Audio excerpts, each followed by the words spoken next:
Hello guys! Magandang araw nga po sa inyo lahat at samahan nyo nga po ako mag-upload ulit ng aking video content for today. Ayan, at kasama ko nga po ang aking mga anak.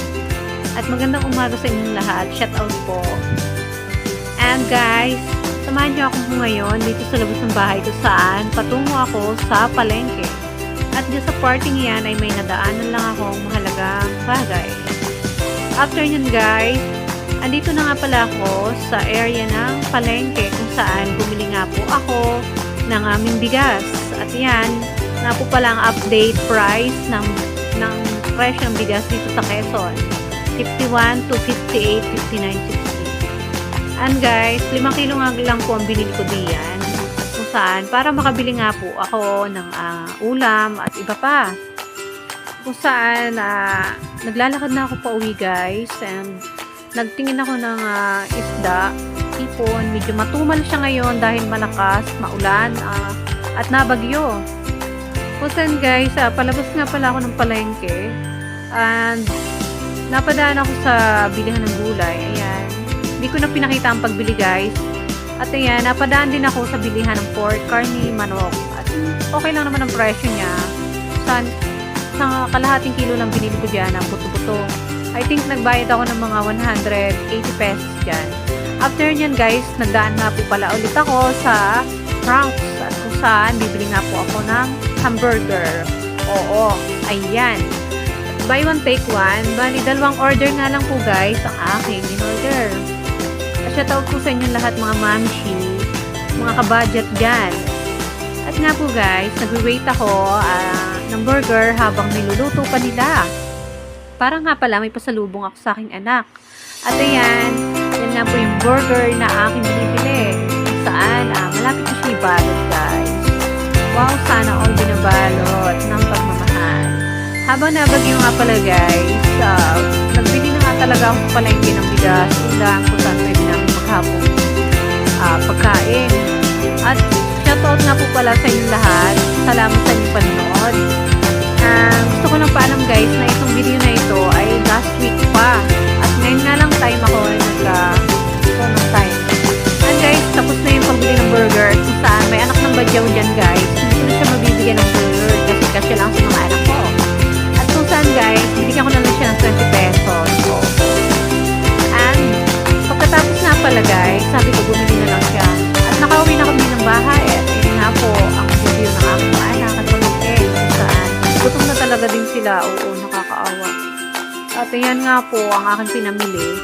Hindi naman kasi araw-araw Pasko guys. Hindi lagi ako may pambili. Kung saan, kaya lang po ng budget ko bilang solo parent. Minsan talaga guys, nahingi din ako ng tulong. At salamat sa natulong. At yan, nga pala, ibababa ko muna dyan yung aking pinamili bago i-prepare sa pagluluto.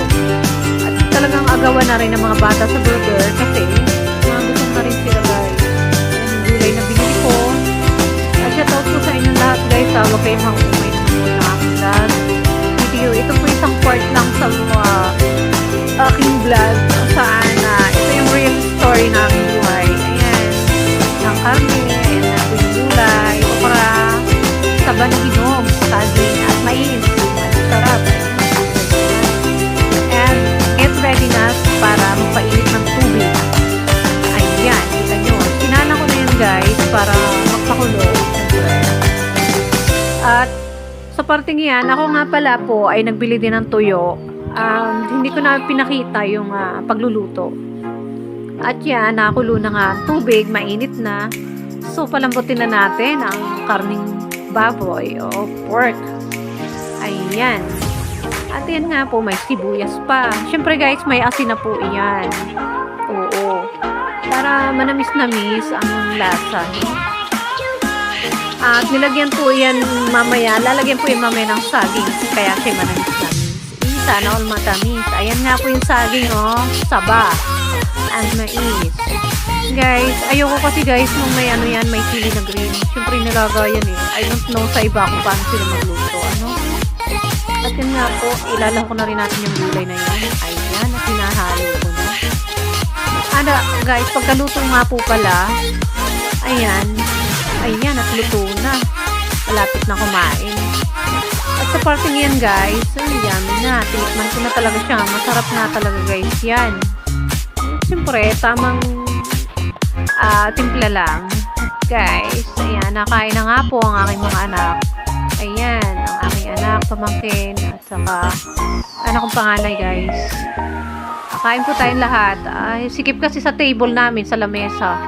Kaya na kanya-kanya silang teritoryo sa kwarto po. Sikip talaga at kulang ang bangko. Guys, papalo naman ako sa aking Facebook. Meron Chen Banderada at kulay yellow ang profile. At yan, sinilip ko nga pala guys yung labas. Ay talagang madilim kasi katatapos lang ng bagyo na Christine. Tapos ay maulan na naman. Medyo dag-im ang langit. Ayan, nagluto nga pala guys ako ng kasag. Binabol ko yan. Kasi nga po gaya sinabi ko maghapong ulan. At sa parting iyan ay ako'y gutom na at kain po tayong lahat. Magandang umaga sa inyong lahat at pagpalain tayo ng Diyos. At yun guys, nakapag-pray na nga po ako dyan. Salamat sa Panginoong Diyos. Minsan, mayroong pagkain, minsan wala. Ang mahalaga ay nakakasurvive at may pagpapala ng Panginoon. Kahit paano nakakasurvive sa kahirapan. Guys, hindi naman po ako mayaman. Minsan na ako yung nakakatikim ng ganyan. Small vlogger din ako guys, kaya binablog ko lang po yan. Hindi naman po lagi masarap ang kain naming mag-iina. At ako nga po guys, si solo parent. Meron akong anak na estudyante, 3. Tapos may baby pa ang maliit. Oo. At yun na nga guys, share ko sa inyo ang aking video. And sana paki-subscribe and follow naman guys. Kahit like na lang dito sa YouTube. I'm sorry na lang sa sa YouTube kasi may Facebook diyan naka-upload. At nga po pala guys, talagang sobrang gutom ko. Yung pasensya na kayo sa camera ng aking cellphone. Naka-blur talaga yan, nahiya ako magmukbang. And yan nga po pala, pagkatapos ko maligo, magpapahinga na. Ayan ang aking anak, mga anak, ang bunso kong anak. Ayan nga po siya guys, 1-year-old pa lang siya. Andi yan, ang mata ko, kinusot ng insekto. Kinagat yung mata ko ng insekto na ako'y naligo guys. Kita niyo magapa Yan ang aking will look in person.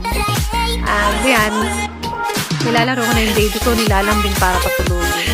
And nga pala guys, salamat sa inyong panonood, sa uulitin. God bless po sa ating lahat at mag-ingat. Maghanda sa mga sakuna. And thank you for watching guys.